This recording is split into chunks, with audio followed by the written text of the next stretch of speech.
దేవునికి స్తోత్రం. మీ అందరికీ నా హృదయపూర్వక వందనాలు తెలియజేస్తున్నాను. మన ప్రభువును రక్షకుడైన యేసుక్రీస్తు ఈ లోకంలో తన శిష్యులకి, దేవుని బిడ్డలకి విశ్వాసాన్ని నేర్పించాడు.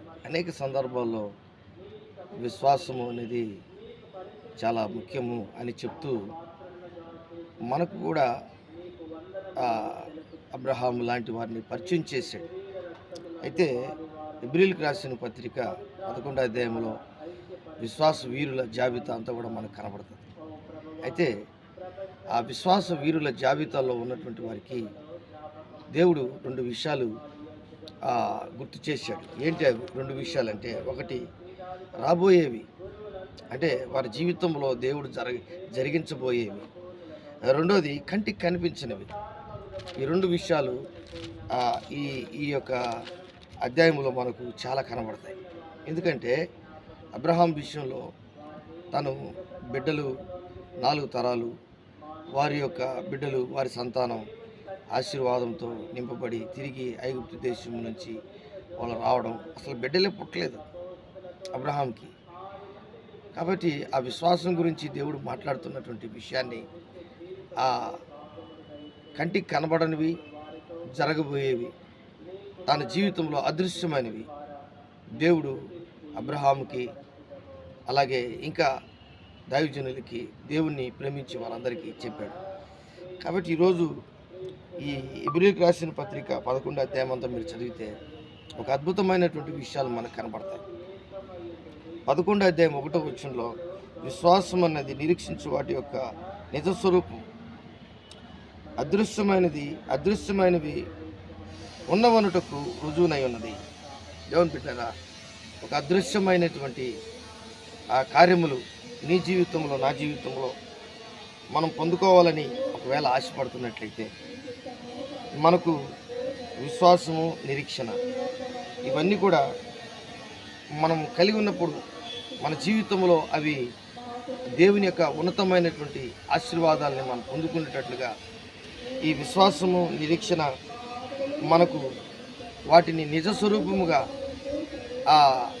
అదృశ్యమైన వాటిని కనబడేటట్లుగా ఈ విశ్వాసము, నిరీక్షణ, దేవుని ప్రేమ ఇవన్నీ కూడా మనకు కనబడేటట్లుగా చేస్తాయి.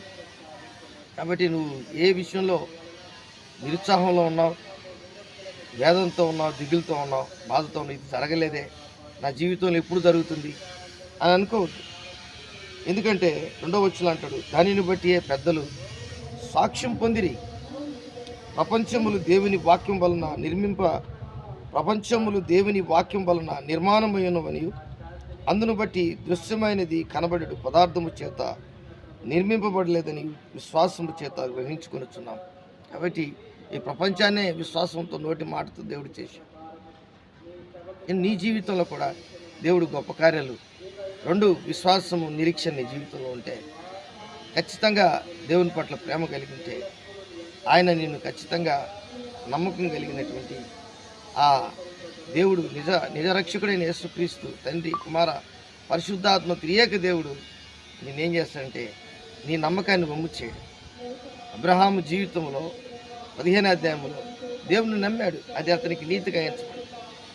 మళ్ళీ ఈ హెబ్రీయులకు రాసిన పత్రికలో కూడా 11వ అధ్యాయంలో కూడా ఆయన పేరు, ఆయన భార్య పేరు, శారా పేరు, ఇస్సాకు పేరు, యాకోబు పేరు, అలాగే మోసే పేరు, వీళ్ళందరి పేర్లు ఎందుకు రాయించారు? వారి జీవితంలో 2, ఒకటి జరగబోయే విషయాలను దేవుడు వారికి తెలియపరుస్తున్నాడు, రెండోది కంటికి కనబడనివి వారి జీవితంలో వారికి తెలియపరుస్తున్నాడు. కాబట్టి ఈ విశ్వాసంలో ఉన్నటువంటి, దాగి ఉన్నటువంటి విశ్వాసం అనేది నిరీక్షించు వాటి యొక్క నిజస్వరూపం ఒకరోజు చూస్తారు.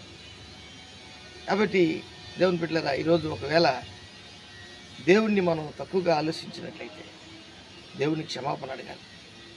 దేవా నన్ను క్షమించు అని అడిగినట్లయితే, ఎందుకంటే మన జీవితంలో ఇది జరగలేదు అని ఒక్కొక్కసారి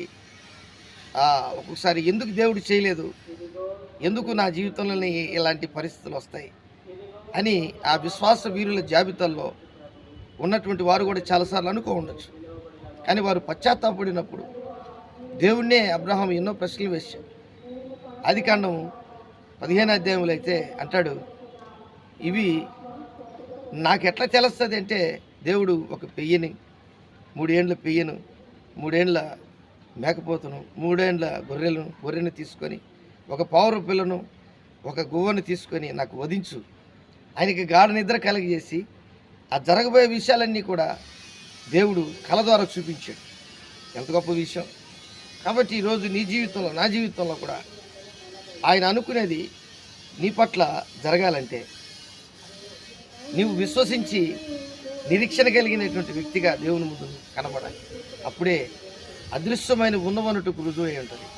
దేవుడి వాక్యాన్ని దీవించి ఆశీర్వదించునుగాక. ఆమేన్. ప్రేమ నమ్మకం కలిగినటువంటి నా యేసయ్య గుడి వచ్చినటువంటి బిడ్డలందరినీ మీరు దీవించి ఆశీర్వదించి నీ కృప చూపించమని నేను ఎవరైతే ప్రభు విశ్వాసంతో నిన్ను అడుగుతున్నారో దానికి తగ్గట్టుగా వారి జీవితాన్ని ప్రభు నిరీక్షణ కలిగినటువంటి వారుగా నీ యందు నమ్మిక ఉంచున్నారో వారందరికీ ప్రభు నీ వాక్యము యెహోవా యందు నమ్మిక ఉంచువారు కదలక నిత్యము నిలుచు సియోను కొండవలె ఉంచారని దేవుని వాక్యం చెప్పినట్టు అలాగా ఈరోజు ప్రభు నీ కృప నీ బిడ్డలకు చూపించు. యేసు నామములో అడిగి వేడుకుంటున్నాను తండ్రి. ఆమేన్. ఆమేన్.